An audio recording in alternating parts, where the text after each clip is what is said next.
Hey fellas, welcome to our e-learning platform. My name is Bikash. Sometimes it so happens that you meet a select group of people who end up telling you that their hobby is studying and your mind gets boggled. You're like, कौन से ग्रह से आया है बेटा तू? How can somebody like studying? Then it so happens that over time you also meet other sorts of people who say, I love a particular subject. I love economics. I love mathematics. And love is not a word that you can associate with a subject. Again, you're a little confused. This gets further augmented when you talk about theoretical subjects, because there it is just like letters and words and memorizing and just somebody ranting something, and you just have to eat it up. So how can somebody like theoretical subjects? That's even tougher. Practical papers still have some sort of an engagement factor, but with respect to theoretical papers, that does not happen with most people. So we will try and crack that code with this string of videos. I'll post 3 videos which will cover 3 specific aspects of how to make theoretical papers more likable, and also how to attempt theoretical papers so you can gain more marks, you can remember them better, and aspects that are in more or less in that diaspora. But before that, before we begin the actual display of the screen where I shall explain certain things to you, before that it is very important for us to understand the difference between a practical paper and a theoretical paper. For some people, practical papers are papers that deal with numbers or digits, and theoretical papers are papers that deal with more with words and letters. But for my understanding, or how I conceive it, it is a little different. For me, practical is something that where you have some sort of an hands-on experience. That experience may be in your actual life, it also may be imaginative. And theoretical papers are more based on concepts, on reasoning, on techniques, on critical analysis, and all of that. If we go with this mindset through to our papers, over time we will realize that most theoretical papers cross over the realm of their theoretical part and enter into the cosmos of practical papers also. So economics can be a very good example. Economics seems like a theoretical subject, but it is not entirely theory, it is more of applied theory or almost practical paper. So if we can understand this difference, we can make practical papers and theoretical papers a lot more interesting. So that is how the structure shall be, at least in my mind, and it should be so in the minds of the students whom I teach also. And that is what I tell my students as well, most of the times.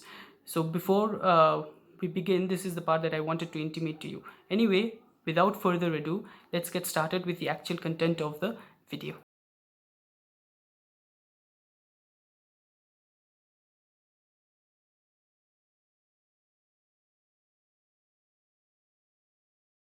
How to study theory papers. Under this, we have 3 broad aspects that we shall be covering. In today's video, we shall be covering the first aspect of it, which is things that you must do as students. Now, these things will detail out a few aspects of your studying regime for theory papers that you have to do. You do not have any option in these. It's not like any trick or any academic habit that you can inculcate over time. This is something that you have to do. If you do not do it, then more or less your chances of doing well in theory papers will diminish, and will diminish pretty drastically. So after this, the point number 2 that we shall study in the next video will be some studying tricks, and thereafter in the third video we shall study the academic habits, or we shall go through certain academic habits which you have to inculcate. Anyway, let's go ahead and finish off today's topic first. Things that we must do. And this, the first thing that we have to take care of is to gather conceptual clarity. Now this is almost self-explanatory. If you do not have conceptual clarity, if you do not understand the concepts, if you do not understand the basics of the theoretical text that you are reading or trying to grasp, then it is pretty much of no use for you to go ahead and do anything else with regards to theory papers, because if you don't understand, then everything else becomes futile. So how to understand? It is a 3-step procedure. Firstly, you have to read the text. Don't think about understanding everything that you're reading. Just read, and at a subconscious level, naturally, you'll understand quite a bit of it. So read before understanding. Once you have gone through your first read, then you reread it again with the intent of understanding. So second time you understand before you learn. So you understand, try and understand what is there. and by the time you've gotten a fair bit of an idea and understood it more or less, nicely, then you try and learn it. Now learning and understanding are different. When you try and learn it, there is a question of trying to retain it in your memory. So you learn it, and you have to learn before memorizing. Now by memorizing, I do not mean that you have to mug up. Don't mug up. Please do not try to mug up. Try and understand the concept of it. Close your eyes, see what you remember, and try and translate that into words. So what you have to memorize is the concept. What you have to memorize are the important points that lie in that particular topic. You do not have to mug it up verbatim. The cramming up will not help you. And on top of that, when you have 4, 5, 6 theoretical papers with 500, 600 page textbooks, for you to learn all of that, it is practically impossible unless you are Einstein. And if you are so, I mean, good luck. Let's move on to the next point, which is more or less a continuation of this point. How basically do you memorize? So mostly in theoretical papers, what you'll end up coming across would be long paras, which you have to learn. So let's say in out here I've taken the example of the explanation of a company. So when that happens, it's detailed out in a long paragraph out here. So for you to remember the paragraph in entirety and verbatim is very difficult. So what we try and do is to break these into smaller points, and it's easier for you to understand and remember points. And some people, when they try and find out points, break things into points, they end up making 500 points for something that's not that big. That doesn't serve your purpose, because you're making another book in itself.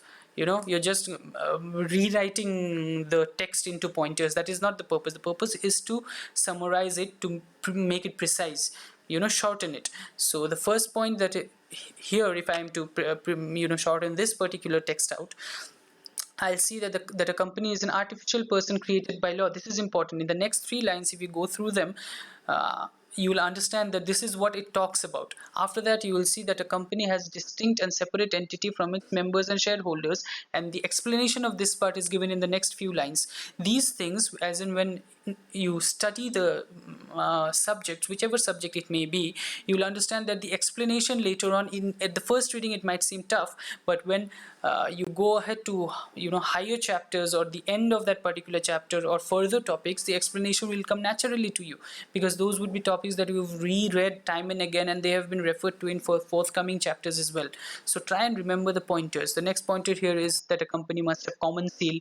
No man can go himself as the company and start affixing seals. So the company will have its own seal, which shall be awarded to the directors and the managers, and they shall have the authority to use the seal, so on and so forth. The explanation of that is given in the forthcoming lines. Then a company shall have legal perpetual existence. Perpetual existence means that the people in the company may come and go, but the company's existence shall remain until it is wound up. And the next point is that the liability of the members is limited to what? The number of shares that they hold. Then the clauses of transferability of shares. Public companies, it is unlimited. For private companies, it is restricted. Thereafter, you will see that the ownership and management are separate. Ownership, shareholders, management, the board of directors. Then the number of members in the company, there is a limit on that also. For private companies, for public companies, it is not there. So this is how I've broken up this entire text into 7 or 8 points, which actually is the essence of this whole text. This 500, 600 word para can be broken up and brought down into only 40 words. So that's 10% of the 100% that you have to study. That is the amount that you can reduce in your study time, your study period. So what you do now is, once you have underlined, you read it again, and then you close your eyes and try and form a mental note of the points. Once you form a mental note of the points, you try and think of the explanation of that point in your mind. Okay, so in the points where you can find out the explanation, well and good, you've already understood. Where you cannot, you refer back to your text and see what the explanation is. That way you need to remember only the points. Now these points, you can jot them down. Once you have ingrained them in your minds, you can jot them down, and this is how it'll be. The entire text that was that long has been brought down to, see, around 10 to 12, 7 to 8 points. So you'll form mental notes and you'll write them down. and you'll write them down in sheets of papers, keeping them aside, not your notebooks. When you write it in your notebooks, that will be the next process after you do something which is known as sequencing. Sequencing is very, very important. Very important, you will try and bring things that are similar together. So there are 2 points where we discussed about legality. The company is an artificial legal person and it has separate legal entity. You put these two together. When you put these two together, your mind automatically remembers these faster than if they were in a haphazard, non-chronological order. And then these points are also similar, so you put them together. Thereafter, these 3 points where you will see that members is something common here. Here you will have, in the next 2 points, you'll have public company, public company, private company. These are the common things. So when you bring this and you create a separate chunk, then the entire thing becomes easier. Now, some people might think that this is a very tedious process, but this is a process that you will go through only once, and throughout the year it will help you. So a book that is this thick can be converted into a small summarized copy of sheets that is this thick, and this is what you are going to study throughout the year. You don't need to study the entire book. This is what you will study. You'll read the points, close your eyes, think about the explanation. You remember the explanation, well, good. You don't remember the explanation, refer to your books. And that way, if you remember 80%, you don't have to study in detail that entire 80%. You have to study the remaining 20% only. And this thing where you convert thing into pointers can be done with almost 60 to 70% of your theoretical studies. The remaining, of course, I understand in some cases you have to learn things verbatim if it's a law, or if it's a section number proviso. In those cases you have to learn, but in majority of the cases of theoretical papers, this scheming of things will work for you. Now, once all this happens, it takes a toll on your memory. How do you remember all these things? Because it's not just one paper, it's not just one paragraph, it's a lot of things that come and go and get crammed up in your brains. So how do you do that? You have to invest yourself in something that is known as interval revising.